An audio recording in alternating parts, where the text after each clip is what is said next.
2021 तक मैं एक मोटरसाइकिल कंपनी में एज अ फील्ड मैनेजर काम करता था और अपने 2 साल के इस फील्ड मैनेजर की जॉब में मैंने पंजाब, गुजरात और महाराष्ट्र के अंदर 3 प्रोजेक्ट्स हैंडल किए थे। अब जो ये फील्ड मैनेजर का रोल होता है ना, ये बड़ा चैलेंजिंग है दोस्त। मुझे कई दूर दराज कस्बों में जाके वहाँ के डीलर से मीटिंग करके उनसे काम करवाना पड़ता था। और इस दौरान जब मैं पंजाब के अंदर प्रोजेक्ट हैंडल कर रहा था, तब मेरा बेस लोकेशन चंडीगढ़ हुआ करता था। चंडीगढ़ से मुझे अलग अलग जगहों पर जाकर इन डीलर से मीटिंग करनी होती थी। और ऐसा मेरे साथ 3-4 बार हुआ कि रात को 10-11 बजे मैं डीलर विजिट करके वापस चंडीगढ़ आ रहा हूँ। और इस दौरान जब मेरी गाड़ी एक छोटे से कस्बे को पार कर रही है, तो सामने बीच रोड पर 4-5 लोगों ने गाड़ी को रोक लिया। उनके हाथ में तलवार और बंदूकें भी थी। पर जो कंपनी ने मुझे लोकल सपोर्ट दे रखा था, उनकी मदद से मैं ऐसे सिचुएशंस को हैंडल कर पाया। 2 साल तक ऐसे ही फील्ड विजिट की मैंने, और फिर उसके बाद जब कंपनी ने मुझे डेस्क जॉब दिया, तब बोर होकर मैंने वो नौकरी छोड़ दी। देखो, अब इस फील्ड वर्क में एक्स्ट्रा इंसेंटिव जरूर मिलता था मुझे, पर यहाँ पर मेरा मोटिवेशन पैसा नहीं था। डीलर विजिट के दौरान जो मुझे ट्रैवल करने का मौका मिलता था ना, वो मुझे पुश करता था ऑफ द लिमिट जाके कंपनी के लिए काम करने को।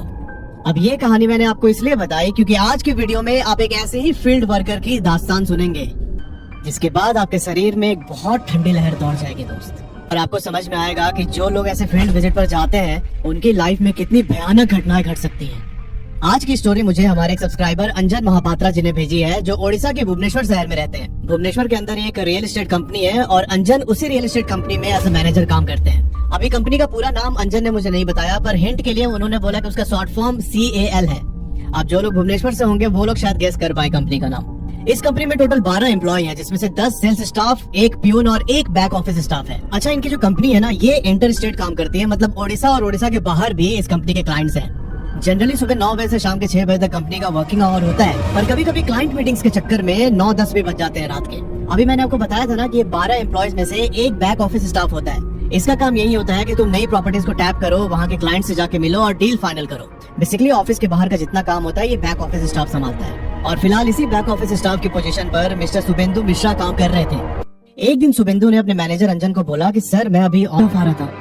अंजन पूरे दिन उसको कॉल करता रहा, बट शुभेंदु का कॉल नहीं लगा। अब इसके अगले दिन से ही शुभेंदु के पेरेंट्स अंजन को कॉल करने लगे कि कहाँ है शुभेंदु, उसका कुछ अता पता नहीं चल रहा है, वो घर भी नहीं आया वापस। कंपनी को यहाँ पर अपनी रेपुटेशन बचानी थी। उन्होंने इसके पेरेंट्स को कंसोल किया कि ठीक है, आ जाएगा कुछ दिन में।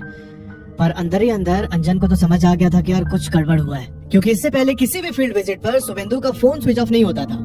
अभी अंजन और उसकी कंपनी पर शुभेंदु के पेरेंट्स का प्रेशर लगातार बढ़ता जा रहा था। और फाइनली इस घटना के 7 दिन के बाद 10 फरवरी 2023 को शुभेंदु के पेरेंट्स अंजन और उसकी कंपनी पर पुलिस कंप्लेंट फाइल करते थे कि हमारा बेटा 3 तारीख से घर नहीं आया और हमें उसकी फिक्र हो रही है, फोन भी नहीं लग रहा उसका। अभी पुलिस विजिट करती है अंजन के ऑफिस में, और यहाँ पर उन्होंने अंजन से पूछताछ की तो इसने पूरी कहानी बता दी कि ऐसा ऐसा हमें प्लॉट के बारे में पता चला था और शुभेंदु वहाँ पर धनराज से मीटिंग करने के लिए गया था। पुलिस वालों ने बोला कि ठीक है, हम इन्वेस्टिगेशन स्टार्ट करते हैं, पर अगर जरूरत पड़ी तो आपको हम थाने बुलाएंगे। अंजन ने बोला कि हाँ ठीक है सर, बिल्कुल मैं कोऑपरेट करूंगा। अभी जो कॉर्पोरेट कंपनीज होती है ना, इनके लिए इनका रेवेन्यू ही सबसे टॉप प्रायोरिटी है। काम तो रुकने वाला था नहीं। कंपनी ने अंजन से बोला कि तुम जाओ टिकीना गांव और वहां पे धनराज से मीटिंग करके डील फाइनल करो। अगले दिन 6:30 बजे काम खत्म होने के बाद अंजन अपने स्टाफ के साथ एक मीटिंग करता है कि अगले 2 दिनों तक ऑफिस बंद रहेगा। ये इन्फॉर्म करके शाम के 7 बजे अंजन निकल जाता है भुवनेश्वर से कोणार्क। भुवनेश्वर से कोणार्क की दूरी कोई 60-70 किलोमीटर की है बस। अभी अंजन ने भी कोणार्क के अंदर एक लॉज में रूम लिया और इसने डिसाइड किया कि अगले दिन सुबह जाएगा टिकीना गांव विजिट करने। उस लॉज का जो हेल्पर था, उससे बात किया अंजन ने कि यार मेरे को टिकीना गांव जाना है, यहाँ से कितने किलोमीटर है, कैसे कैसे रास्ता है, ये जनरल इन्फॉर्मेशन कलेक्ट करना चाहता था। जैसे ही उस स्टाफ ने, और इस टाइम एकदम झमाझम बारिश होने लगी थी, अंजन अपना फोन निकालता है, किसी को कॉल करके हेल्प मांगे, पर फोन में ये देखता है कि कोई नेटवर्क ही नहीं है, सिर्फ इमरजेंसी कॉल का ऑप्शन आ रहा था। आसपास घनघोर जंगल और बारिश भी तेज हो रखी थी। अंजन जा नहीं सकता था बाहर किसी से मदद मांगने के लिए। इसने अपने गाड़ी का सीट पीछे किया और चुपचाप लेट के बारिश के खत्म होने का वेट करने लगता है। अभी अंजन को लेटे हुए कोई 15 मिनट हुए थे, और तभी इसने देखा कि इसके ड्राइवर सीट के पास एक आदमी चलकर आया और उसके शीशे पर नॉक कर रहा था। अंजन ने गाड़ी का शीशा नीचे किया तो इसने देखा कि एक 70 साल का आदमी हाथ में छाता पकड़ के खड़ा है चुपचाप। अंजन ने उस आदमी से बोला कि हाँ क्या हुआ मौसा, ओडिशा में से अंकल को मौसा बोलते हैं। तब उस आदमी ने बोला कि यहाँ पर क्या कर रहे हो तुम इतनी रात को। अंजन ने बोला कि मैं अभी धनराज से मिलने आया हूँ और यहाँ पर मेरी गाड़ी खराब हो गई है। अंजन ने पूरा सेंटेंस कंप्लीट करता उससे पहले ही वो आदमी बोलता है कि मैं ही हूँ धनराज। इस टाइम पर तो तुमको यहाँ पे कोई मैकेनिक नहीं मिलेगा, बारिश भी बहुत तेज हो रही है, तो कोई मैकेनिक आएगा भी नहीं इस जगह ठीक करने तुम्हारी गाड़ी। एक काम करो, आज रात तुम मेरे घर पे रुक जाओ और कल सुबह तुम फिर चले जाना। अंजन सोचता है कि यार ये आदमी ठीक है बोल रहा है। ये गाड़ी से बाहर निकलता है, गाड़ी को उसने मैनुअली लॉक किया। अभी ये लोग आगे बढ़ने ही वाले थे कि जो धनराज था उसने अंजन को अपना छाता पकड़ा दिया कि बेटा लो तुम भीग जाओगे अभी घर जाते जाते। अंजन ने बोला कोई बात नहीं मौसा, आप ले लीजिए, मैं मैनेज कर लूंगा। यहाँ पर धनराज ने एक बहुत कनिंग स्माइल दी अंजन की तरफ देखते हुए और बोलता है कि बेटा हमें तो आदत हो गई इस चीज की, और चुपचाप अपने घर की तरफ चलने लगता है। बारिश में 300 मीटर चलने के बाद फाइनली ये लोग उस बरगद के पेड़ के पीछे जो धनराज का घर था वहां पर पहुंचते हैं। अंजन बताते हैं कि जो धनराज का घर था वो पूरा मिट्टी का बना हुआ था, एकदम ट्रेडिशनल तरीके से। घर के बाउंड्री के अंदर एक छोटा सा कुआं था और उसके आसपास 4-5 पेड़ लगे हुए थे। कुएं के पास ही एक यार्ड बना हुआ था छोटा सा टहलने के लिए, और उस यार्ड की दूसरी साइड पर अंजन ने देखा कि यहाँ 2 रूम है, एक किचन है छोटा सा और एक स्टोर रूम जो कि लॉक था, सब कुछ मिट्टी का बना हुआ। धनराज उन्हीं में से एक कमरे के अंदर लेके जाता है अंजन को। इसने अंजन को एक कमरे के अंदर बैठाया और बोला कि मैं आता हूँ अभी 2 मिनट में। अंजन चुपचाप कमरे के अंदर बैठा हुआ है। 2 मिनट के बाद धनराज अपने हाथ में एक लालटेन लेके अंजन के पास पहुंचता है। अभी धनराज आके अंजन के पास बैठ जाता है चुपचाप। अंजन बताते हैं कि यहाँ पर ना मुझे बहुत घुटन सी महसूस हो रही थी। यहाँ पर ये दोनों चुपचाप बैठे हुए, कोई एक दूसरे से बात नहीं कर रहा है। ऊपर से बारिश और बिजली के कड़कड़ाने की आवाज आ रही थी। अंजन इस जगह पर साइलेंस ब्रेक करते हुए धनराज से बोलता है कि अंकल आप इस जगह पर अकेले रहते हैं क्या? धनराज ने कुछ जवाब नहीं दिया। ये बस अपना गर्दन घुमाता है अंजन की तरफ और उसे एक टक देखे जा रहा है। मतलब अंजन की आंखों में धनराज देख रहा है चुपचाप बिना कुछ बोले। 15-20 सेकंड तक अंजन ने भी आई कांटेक्ट किया धनराज से और इसे बड़ा ऑकवर्ड लगा। इसने आंखें से नीचे कर ली। फिर इसने पूछा कि अंकल आप अकेले रहते हैं यहाँ पे? तब धनराज एक बहुत ही भारी आवाज में बोलता है यहाँ मैं यहाँ पे अकेले ही हूँ अभी तो। फिर अंजन बोलता है कि आपका कोई बेटा या बेटी नहीं रहता आपके साथ? ये लाइन सुनने के साथ ही ना अंजन ने देखा कि जो धनराज की आंखें थी वो एकदम लाल हो गई। ऐसा लग रहा था कि उसकी आंखों में एकदम खून उतर आया हो, और इतना एरी, इतना स्केरी हो गया था वो वाला एटमॉस्फेयर कि यहाँ पर बहुत ज्यादा डर लगा अंजन को। ये सवाल सुनते ही धनराज बहुत अजीब तरीके से ब्रीथ करने लगा और अंजन को साफ दिख रहा था कि धनराज अभी बहुत गुस्से में है। इसे अचानक उस पान के कुंटे वाले लड़के की बात याद आती है कि आप 11 बजे से पहले आ जाइएगा वापस। पर अभी बारिश इतनी ज्यादा तेज हो रही थी और ये एक तरह से धनराज के साथ कमरे के अंदर ट्रैप हो गया था। ये चाह कर भी बाहर नहीं निकल पा रहा था। फिर धनराज बोलता है कि बेटा तुम्हारे लिए खाना रेडी करके किचन में रखा हुआ है, तुम जाके खा लेना। इन सब के बारे में हम कल सुबह बात करते हैं। अभी उस आदमी के लाल आंखें देख के अंजन की भूख प्यास सब कुछ मिट चुकी थी। थक भी गया था बहुत ज्यादा। ये बोल के धनराज अपने कमरे में चला जाता है। अंजन ने बताया कि उसे बिल्कुल भी होश नहीं था और कब उसकी आंख लगी उसे पता ही नहीं चला। बिना खाए पिए ही अंजन उस बेड पे लेटा हुआ है।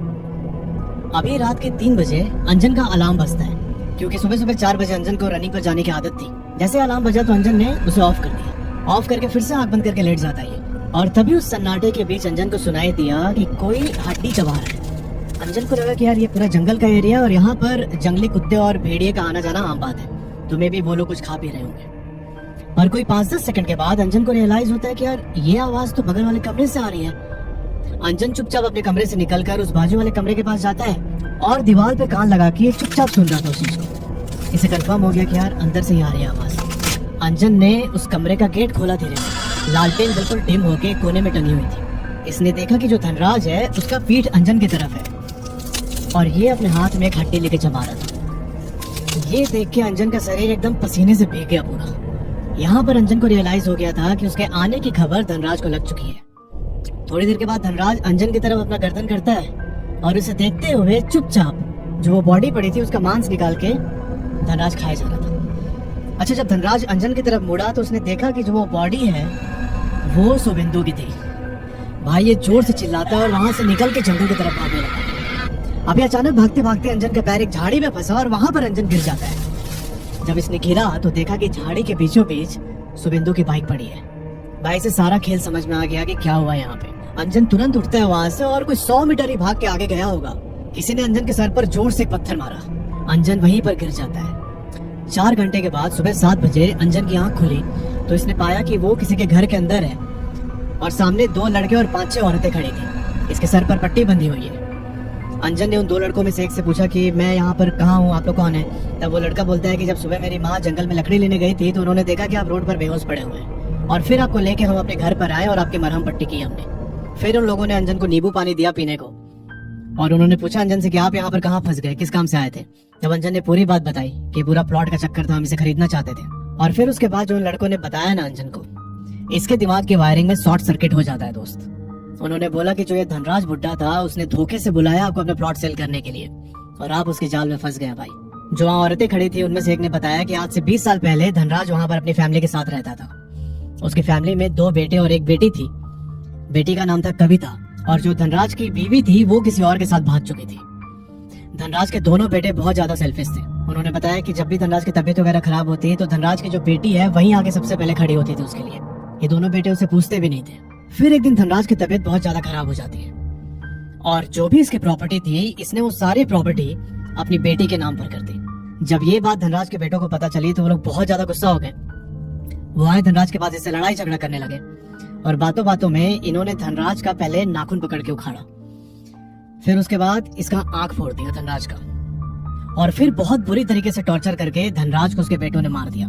मार के उसकी लाश उसी सामने वाले कुएं में फेंक दी थी। बाद में इन दोनों भाइयों ने अपनी बहन कविता को भी मार डाला क्योंकि उसके नाम पर ही ये पूरे 11 एकड़ की प्रॉपर्टी धनराज ने कर रखी थी।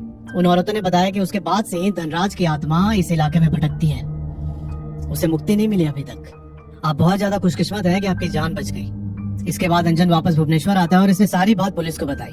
पुलिस ने अपना इन्वेस्टिगेशन करने के बाद उन दोनों बेटों को अरेस्ट किया।